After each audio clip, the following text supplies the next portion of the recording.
Wario is what you would call a weird dude. Unlike other characters in platformers, Wario is not the one to save the day from the forces of evil. Unless, of course, there's a treasure involved. He's crude, he's rude, and all of his games show off his complete weirdness. While now known for the insane WarioWare games, they've unfortunately overshadowed the awesomeness of his platforming games. From the 5 Wario Land games and Wario World, and even to an extent Master of Disguise, all of these games are great and are worth playing at some point. Heck, even the Virtual Boy Wario Land is good, which is shocking considering people consider that the only good game in that console's existence. But in this video, I wanted to specifically talk about Wario Land 3 on the Game Boy Color, because not only is it the best in the series, it's one of the best 2D platformers out there. So let's get started. As soon as you turn the game on, the story begins with Wario flying his airplane over a forest where it starts breaking down out of nowhere. It crashes to the floor below, he lands near a cave, and inside is a strange music box. And since Wario can't help but be attracted to anything with a shine to it, he checks it out. And apparently that music box is magical because he gets sucked into it.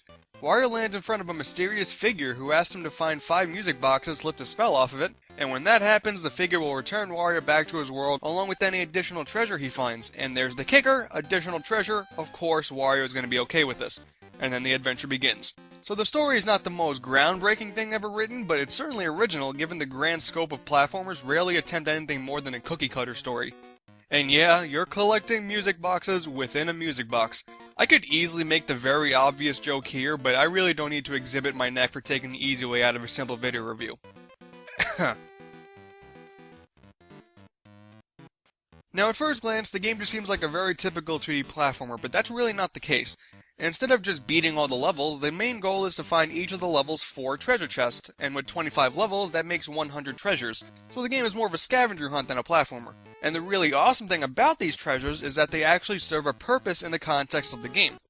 Some of the treasures include music boxes that you need to find, additional power-ups for Wario such as a ground pound, a more powerful charge, a high jump, etc. You get the idea. A set of crayons used to unlock a minigame that I'll talk about later, and the rest are merely for level progression, and here's where the awesome part comes in. Let's go back to the beginning of the game. The very first treasure you get is an axe that cuts down a tree to open up 2 new levels. And then the treasures in those 2 levels are halves of a stone tablet that once combined open up a pathway to the next section of levels. And this happens throughout the entire game where the treasure will show you a cutscene that shows how the next level opens up. I find this incredibly cool considering most collectibles and platformers are just there to fill in a checklist, so to see them actually get used gives a nice continuity to the world, which is refreshing even to this day. Another thing the game does really well is backtracking.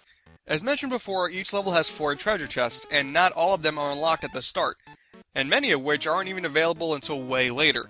For example, one of the very last treasures you can get is the 4th treasure chest of the very first level. That's kinda cool. Different paths open up in some levels thanks to some power-ups or the other treasures you collect. In one level, one of the treasures is a magical seed which puts climbable vines in 3 previous levels.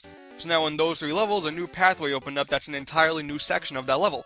So your initial run of that level might make you think that they're really small, but that's definitely not the case. This game is all about exploration. Yet another thing that the game does really well is being non-linear. Back to those 3 levels I mentioned earlier. The treasures in the 2 earliest levels are used to combine and open up a new level, but there's still that 3rd level with the treasure unaccounted for. And there's pretty much never an instance throughout the entire game where there won't be that looming feeling that goes around in your head saying that there's another level you can go to and visit for more treasure, which results in going, alright, just one more level and then I'm done, after every single treasure you get. We all know that feeling. But one thing you need to keep in mind on a few instances is the time of day. The game actually has a day-night mechanic where the time of day switches when you finish the level. The graphics of the level change, the music changes, the enemies change, but there's just some pathways that are only open at a specific part of day, but it's never annoying. And with the graphics and the music changing alongside it, it gives a nice sort of sense of atmosphere, which I can always appreciate. A day-night mechanic in a 2D platformer, you can't tell me that's a common occurrence. The game doesn't skimp on variety either. Being that this is more of a collecting game than a pure platforming one, there are a lot of puzzles to be had, many of which are completed by using Wario's weird forms. You look at Mario and he has different costumes to help him out through his adventures, but not Wario. He takes advantage of crazy body alterations to help him out. For instance, you can be squished, that'll make you paper thin, but also makes you wider, so you can cross over gaps in small places. Eating food thrown at you will make you even fatter, slower, but being heavier allows you to destroy solid blocks by just falling on them. And being touched by a zombie will turn you into one, making you invincible, incredibly slow, but allows you to fall through thin platforms by just jumping on them. Now that was just 3, but there's about 10 in total, so there's plenty of variety on getting where you need to be. And then there's that minigame I mentioned earlier. Sometimes required to open up ways to treasure chests, the game will have you play Wario Golf, a surprisingly competent and fun 2D mini-golf game. Like, really fun. I'm honestly surprised that this is a really fun 2D mini-golf game. You play it multiple times in the main game, and by collecting those colored crayons, you can play the minigame just for fun, which is a pretty sweet extra. Again, a competent 2D mini-golf game in an already stellar platforming game. No problems there.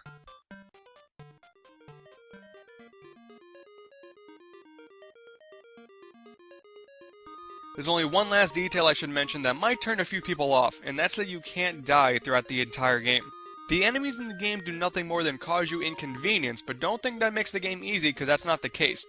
Most of the time, these little inconveniences can easily bring you back to an earlier part of the level, requiring you to trek your way back and really screw up your plans. This leads into the bosses too. They're not too challenging and have a fairly easy pattern to discover, but one little screw up will knock you off the battle arena, having you make your way all the way back to the boss and starting it over from fresh. So invincibility is by no means a gift. And given how many people freaked out about the lack of dying in Kirby's Epic Yarn, this is a point I really need to drive home. It's really not as bad as it sounds. Oh yeah, and each level has 8 hidden music note coins that can only be received once the entire level is available to you. But the thing is, I never cared to get them all. They're by no means required, and according to GameFAQs, and you're damn right I'm using GameFAQs for a review, getting every musical coin unlocks a 4th mini-golf course to play for fun. But I never liked the mini-golf game that much to go through the effort to get all the coins.